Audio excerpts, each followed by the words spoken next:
see all these women on social media traveling the world by themselves and wish that was you, but the thought of doing something like that feels so out of reach because you don't know how to get started or you're worried you'll feel too lonely. Today, I'm going to share with you 7 strategies to get you started on your solo journey. Let's go. Strategy number 1. Practice going solo. If you are not already doing things on the regular by yourself, it is probably going to be quite a shock to your system to arrive in a new foreign destination all by yourself. You'll need to go out to eat by yourself, tour museums by yourself, and you're basically going to be spending a lot of time with yourself. Just like with anything else in life, this is something you probably need to practice before jumping in all at once. There is this solo women's Facebook group that I belong to, and there are so many posts from women who plan this amazing, wonderful solo adventure for themselves. But once they're there, they don't know how to leave their accommodations because they're not comfortable going and doing things on their own. I would highly suggest practicing going solo at home before you embark on your dream trip. Take yourself out to dinner or go take a class by yourself. Go visit a museum or a tourist spot in your hometown. Just get comfortable being by yourself and not having other people you know around you all of the time. Will this feel weird at first? Probably for some of you. But for others, it might actually give you a new sense of freedom. You can also take the opportunity to learn how you like to do things without someone else's input. Perhaps when you go out to dinner, you choose to sit at the bar instead of a table in the corner like your spouse always likes. Or you take a class to learn how to weave baskets that none of your friends were interested in doing. Like almost anything else that will result in huge amounts of personal growth, doing things solo is a muscle that you will need to build. Another way to build this muscle is to go on a nearby solo adventure. Take yourself to a town that's maybe 2 or 3 hours away that you've always wanted to visit, and experience a solo trip like you would plan for yourself if you were going overseas. This will give you a really good idea of how you'll probably feel when you're traveling solo in the future. Not to mention building your confidence for future solo excursions, no matter where you end up going. Strategy number 2. Visualize the trip that you would like to take and write it all down. This is your trip, so you need to make it all about you. You don't need to worry about pleasing someone else or following along on someone else's itinerary. So make sure that the trip you are planning to go on is the trip that you want to go on. Think about what you want to get out of this trip. Is it something where you want to spend a lot of creative time by yourself? Or is it something where you want to experience the culture and the destination itself? Is it relaxation and downtime that you really want? Or do you want to fill your days with exploration and new experiences?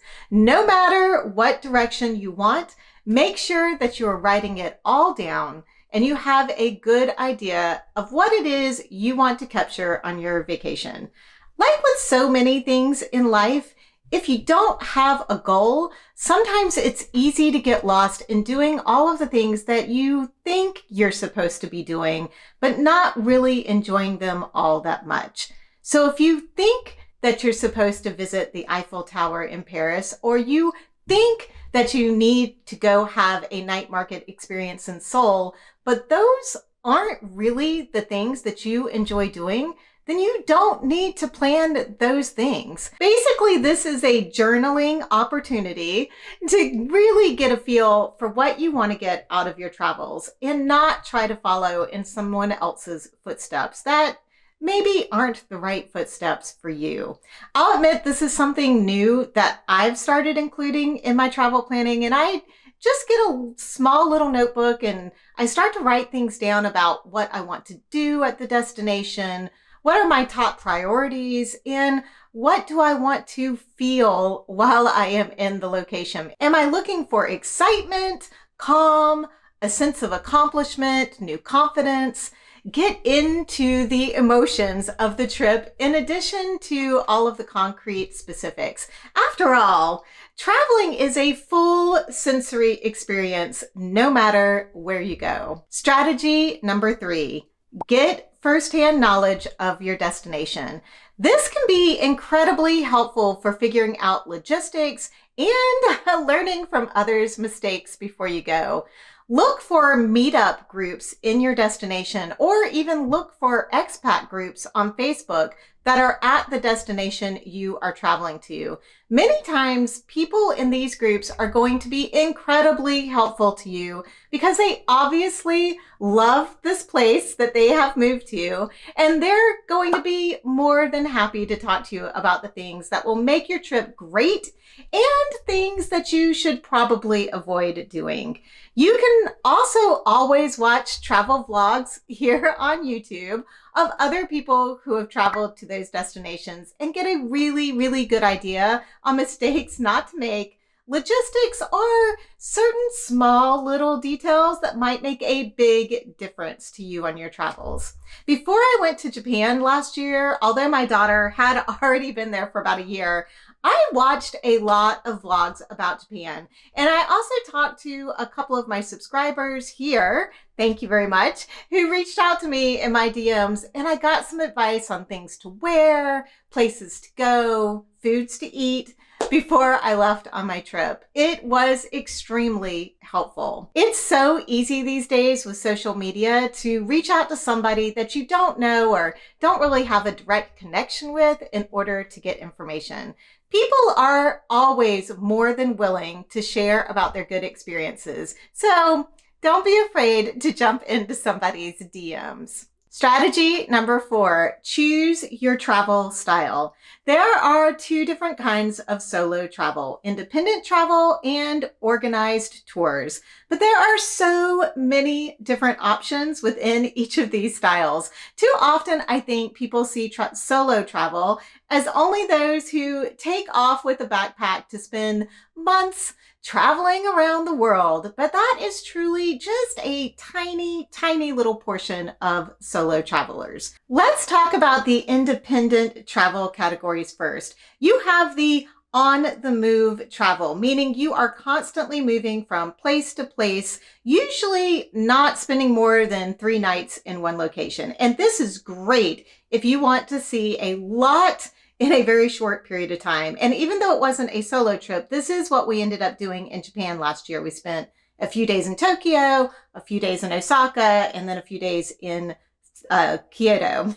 But when we moved on to Seoul, Korea, we did more of what is called a hub and spoke form of travel, where we rented an Airbnb in a very central part of Seoul, and then we stayed there for all 7 nights, and then we just ventured out to the different areas of Seoul from our Airbnb. This included going and doing a Buddhist stay overnight in the mountains that are actually in a national park that's there in Seoul. We did a Buddhist stay, but we kept our stuff at the Airbnb. So that is what is called a hub and spoke style of travel. And the last category for independent travel is slow travel. This is where you really get to sink into a location. You get to know the rhythm of the place. You can visit the same stores and coffee shops on a regular basis. And sometimes the people even start to recognize you and want to take time for a chat. It really is a deep dive into travel. And honestly, this is the way I would prefer to be able to travel all of the time.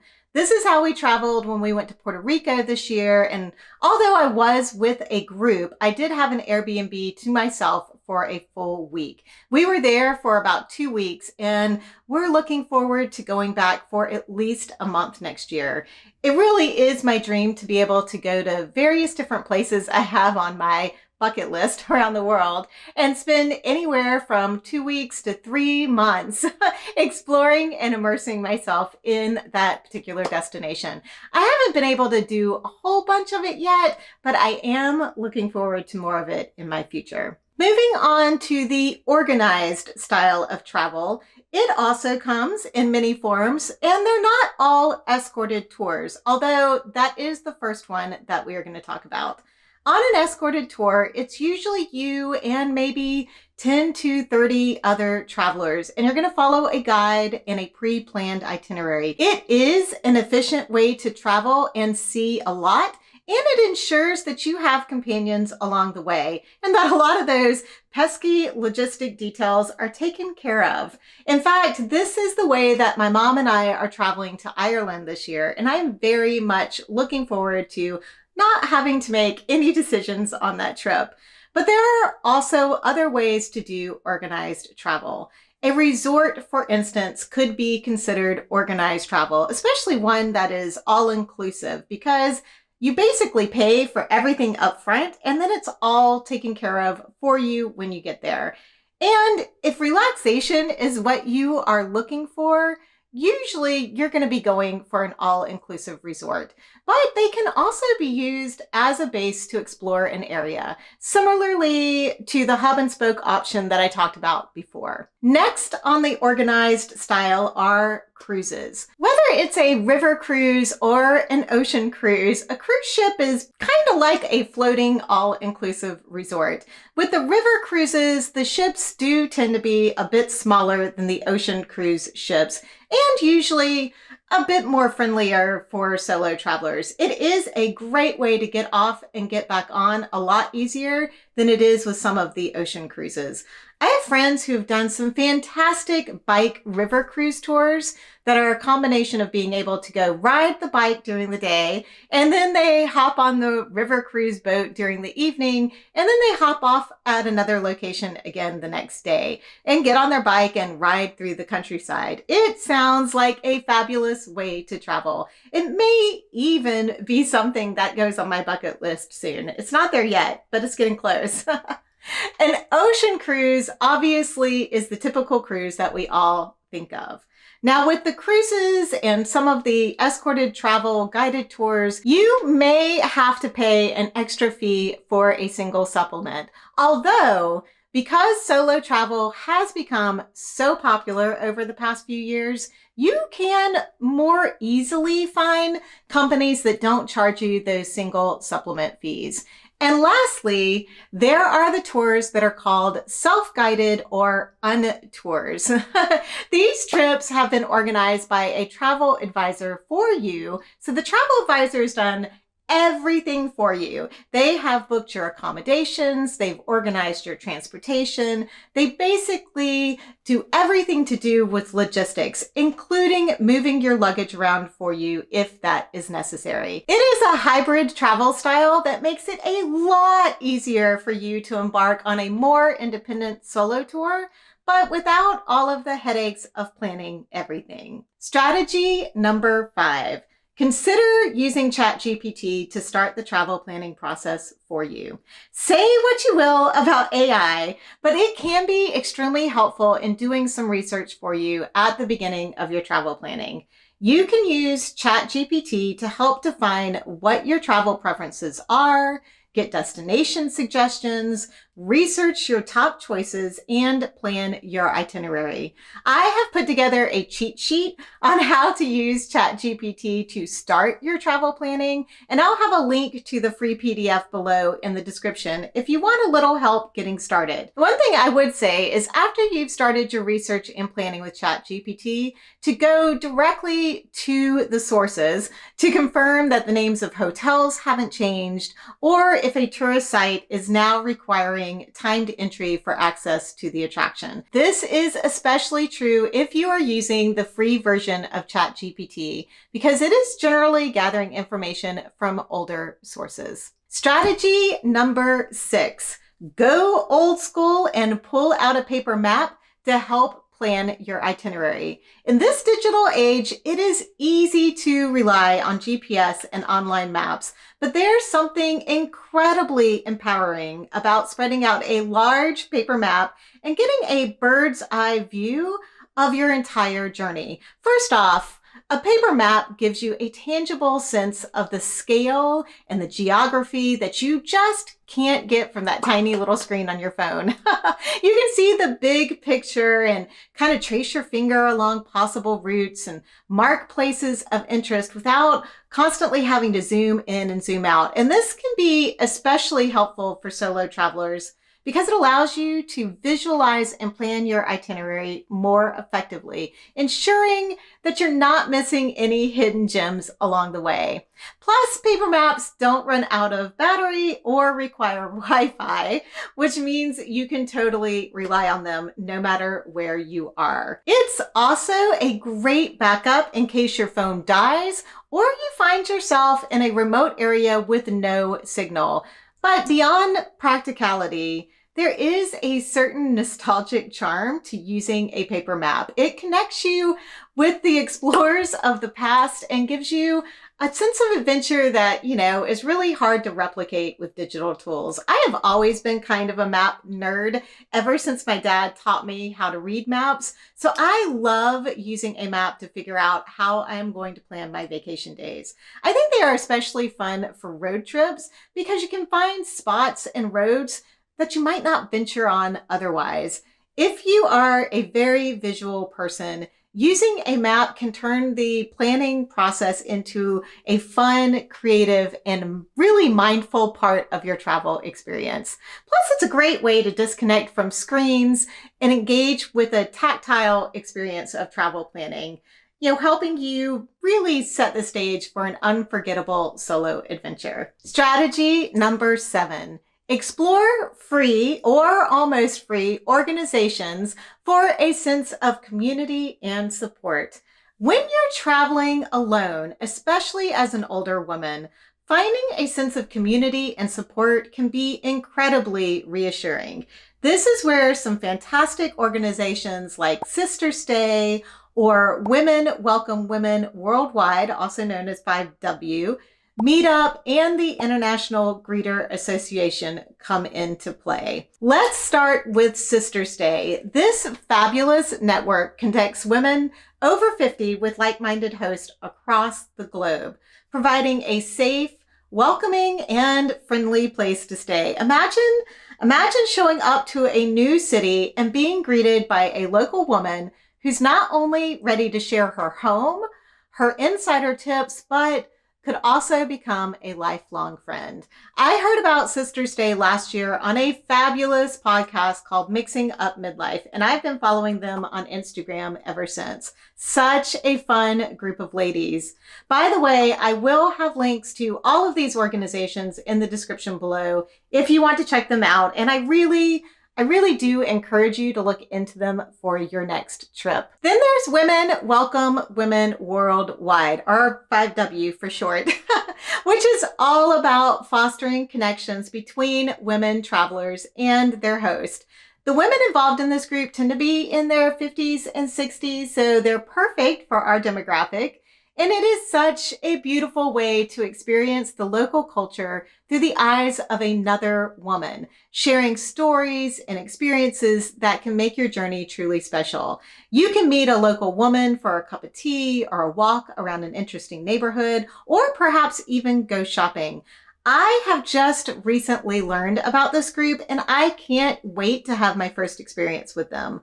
Let me know if any of you are part of 5W or have had any travel experience with the 5W group. I am sure our community would absolutely love to hear more. Next up is Meetup. And although this is not a women's organization, it is another gem, offering a place where you can go and find groups that match your interest, no matter where you are, from hiking clubs to book groups. It is such a fantastic way to meet new people and make new friends while exploring places, new places or old places. And again, it's all for free. And lastly, there is the International Greeter Association.